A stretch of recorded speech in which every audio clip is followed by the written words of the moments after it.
Assalamualaikum warahmatullahi wabarakatuh. Berjumpa lagi dengan Ibu di channel YouTube SMPN 1 Pebayuran. Kali ini Ibu akan berbicara atau menjelaskan tentang tata tertib sekolah.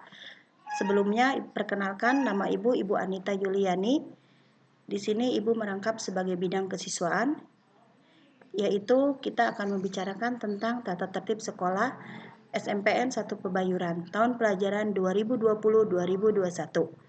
Tata tertib di sekolah SMPN 1 Pebayuran disusun untuk tercapainya visi, misi, dan tujuan sekolah, serta harapan orang tua peserta didik untuk membuat peserta didik menjadi peserta didik yang taat terhadap peraturan.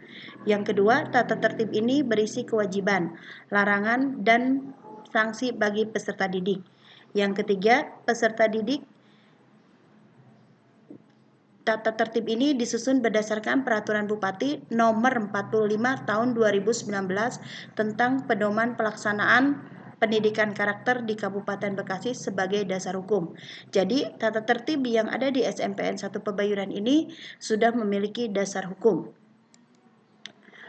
Di dalam tata tertib, di sini ada kewajiban yang harus ditaati dan dipatuhi oleh peserta didik dengan ketentuan sebagai berikut. Yang pertama, hadir di sekolah pada hari efektif dan hari lain yang ditentukan oleh sekolah paling lambat pukul 7.15 sebelum bel masuk. Karena sekarang situasinya kita sedang COVID, dalam artinya, maka kita menggunakan sistem pembelajaran dengan cara daring dalam jaringan online.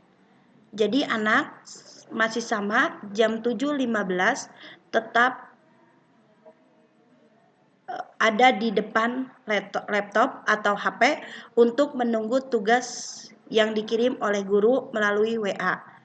Itu karena sekarang kita sedang mengalami pandemi COVID-19, jadi ketentuan hadir di sekolah digantikan dengan ketentuan mengikuti belajar dengan sistem daring dari rumah. Kemudian yang kedua, bersifat sopan dan santun serta berbahasa Indonesia yang baik dan benar dalam kegiatan belajar. Yang ketiga, bersifat sopan dan santun serta bertutur kata yang baik di lingkungan sekolah. Yang keempat, memakai seragam sekolah sesuai dengan ketentuan. Ketentuannya telah dibuat oleh sekolah. Yang A, yaitu hari Senin dan Selasa. Putra dan putri sama pada dasarnya memakai seragam putih biru. Kalau yang putra, kemeja putih lengan pendek. Kemudian celananya itu panjang. Memakai dasi biru dengan atribut lengkap yang terdiri dari logo sekolah, lokasi sekolah, papan nama, dan kelas. Memakai ikat pinggang berlogo, bersepatu warna hitam bertali, kaos kaki warna putih, dan memakai topi berlogo Tudhuri Handayani ketika upacara. Bagi putri, kemeja putih lengan panjang, rok panjang, memakai kerudung putih untuk peserta didik yang muslim, memakai dasi warna biru dengan atribut lengkap yang terdiri dari logo sekolah, lokasi sekolah, papan nama, dan kelas. Memakai ikat pinggang berlogo, bersepatu warna hitam bertali, kaos kaki warna putih, dan memakai topi berlogo Tudhuri Handayani ketika upacara. Kemudian untuk hari Rabu, putra dan putri menggunakan pakaian khas Kabupaten Bekasi. Untuk putra berupa baju koko dengan selendang sarung dan bercelana hitam serta berpeci. Sedangkan untuk putri berpakaian khas Kabupaten Bekasi berupa baju kebaya encim dan berkain batik. Selanjutnya untuk hari Kamis, seragam yang digunakan untuk putra dan putri yaitu seragam batik. Untuk putra, seragam batik lengan pendek, celana biru panjang, dan papan nama. Untuk putri, seragam batik lengan panjang, rok biru, dan papan nama serta memakai kerudung putih. Itu untuk hari Kamis. Selanjutnya, untuk hari Jumat, untuk putra dan putri, seluruhnya memakai seragam muslim khas sekolah. Untuk putra dan putri non-muslim menyesuaikan. Kemudian untuk hari Sabtu, putra dan putrinya memakai seragam pramuka lengkap karena pada hari Sabtu merupakan hari kegiatan ekstrakurikuler atau disesuaikan dengan ekstranya masing-masing. Selanjutnya yang kelima yaitu memakai pakaian olahraga yang ditentukan pada jam pelajaran olahraga. Berarti kalau pelajaran olahraga sudah berakhir, putra-putri tersebut harus kembali menggunakan pakaian yang sudah ditentukan dan mengganti pakaian olahraganya. Selanjutnya yang poin 6, peserta didik putra berambut rapi dan pendek maksimal 3 cm dan bagi peserta didik putri non muslim yang berambut panjang harus menggunakan ikat pinggang serta tidak diwarnai. Itu poin yang ke-6. Kita lanjutkan poin yang ke-7, menaati dan menjaga ketertiban serta menjunjung tinggi nama baik sekolah. Pada dasarnya menghindari tawuran, malak, dan lain sebagainya. Poin ke-8, menyerahkan surat keterangan yang sah jika tidak masuk sekolah. Misalnya sakit, harus ada surat keterangan dari dokter bila sakitnya lebih dari 2 hari. Surat pemberitahuan dari orang tua apabila ada izin atau ada keperluan keluarga. Kemudian poin yang 9, apabila terlambat hadir, wajib melaporkan ke guru piket. Kemudian poin ke-10, jika pulang karena sakit atau hal penting lainnya, wajib meminta surat izin kepada guru piket, kemudian membawa kembali surat tersebut keesokan harinya setelah ditandatangani orang tua atau wali siswa. Poin ke-11, memelihara kebersihan, menjaga keamanan dan ketertiban, serta merawat keindahan di lingkungan sekolah. Poin ke-12, mengikuti upacara bendera setiap Senin dan upacara hari besar lainnya. Poin ke-13, mengikuti kegiatan ekstrakurikuler yang diselenggarakan di sekolah. Selanjutnya poin 14, tetap berada di kelas selama jam pelajaran. Selain ada kewajiban, ada pula larangan-larangan. Yang pertama di sini, larangan ini otomatis diperuntukkan untuk putra dan putri. Yang pertama, peserta didik dilarang merokok dan membawa atau menyimpan vape atau menyimpan rokok. Yang kedua, peserta didik dilarang membawa atau menyimpan dan mengkonsumsi minuman keras ataupun sejenis narkoba.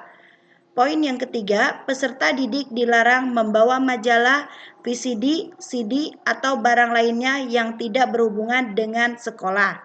Poin keempat, peserta didik dilarang membawa dan menggunakan ponsel di sekolah kecuali waktu yang telah ditentukan. Dalam artinya, membawa ponsel di sini kalau sudah diizinkan guru mata pelajaran diperbolehkan. Intinya, pelajaran yang berkaitan dengan internet atau mencari sesuatu di Google. Kemudian poin kelima, peserta didik dilarang memakai perhiasan dan aksesoris yang berlebihan. Ini diperuntukkan sekali untuk putri. Putri jangan memakai perhiasan yang berlebihan. Dan begitu juga dengan putra dilarang memakai perhiasan atau aksesoris seperti cincin, gelang, dan lain sebagainya. Kemudian poin ke-6, peserta didik dilarang menerima tamu tanpa izin guru piket. Dan selanjutnya peserta didik dilarang membawa senjata tajam yang membahayakan dirinya sendiri ataupun orang lain. Selanjutnya yang poin ke-8, peserta didik dilarang mencoret-coret tembok, meja, kursi, atau merusak fasilitas sekolah. Poin selanjutnya yaitu poin ke-9, peserta didik dilarang membawa kendaraan bermotor ke sekolah. Kemudian poin ke-10, peserta didik dilarang memakai sepatu selain warna hitam. Itu larangan-larangannya. Kemudian di sini selain ada kewajiban, ada larangan, juga ada pembinaan dan sanksi edukatif. Sanksinya di sini bagi peserta didik yang tidak memenuhi kewajiban atau melanggar tata tertib ini akan dikenakan sanksi dengan pendekatan edukatif sesuai dengan tingkat pelanggarannya sebagai berikut. Yang pertama atau yang A, peserta didik dilakukan pembinaan oleh guru mata pelajaran atau wali kelas. Yang B, bimbingan dan konseling oleh guru BK dan pemanggilan orang tua serta melakukan konsekensus bersama antara orang tua dan sekolah. Yang C, pembinaan oleh pihak sekolah melalui pemanggilan orang tua dan dibuat konsensus antara orang tua dan sekolah. Apabila peserta didik benar-benar telah melanggar, dalam artinya di sini telah melakukan bolos jam pelajaran atau memalak atau apa, maka dibuat suatu perjanjian antara orang tua dan pihak sekolah. Selanjutnya yang poin yang D, bagi siswa yang terlambat datang ke sekolah diminta untuk menyanyikan lagu Indonesia Raya. Ini yang dia datangnya telat atau terlambat diminta untuk menyanyikan lagu Indonesia Raya, gunanya untuk menumbuhkan rasa nasionalisme dan patriotisme bagi siswa. Dan selain itu juga diminta untuk membacakan surat-surat pendek di dalam Al-Quran. Kemudian pembinaan selanjutnya yaitu yang E, bagi yang beragama non-muslim menyesuaikan. Yang terakhir yaitu bagian penutup, bagi orang tua peserta didik yang mendapatkan panggilan dari sekolah untuk koordinasi atau informasi demi kemajuan belajar putra-putrinya, dimohon kehadirannya sesuai dengan waktu yang tertulis pada surat tersebut.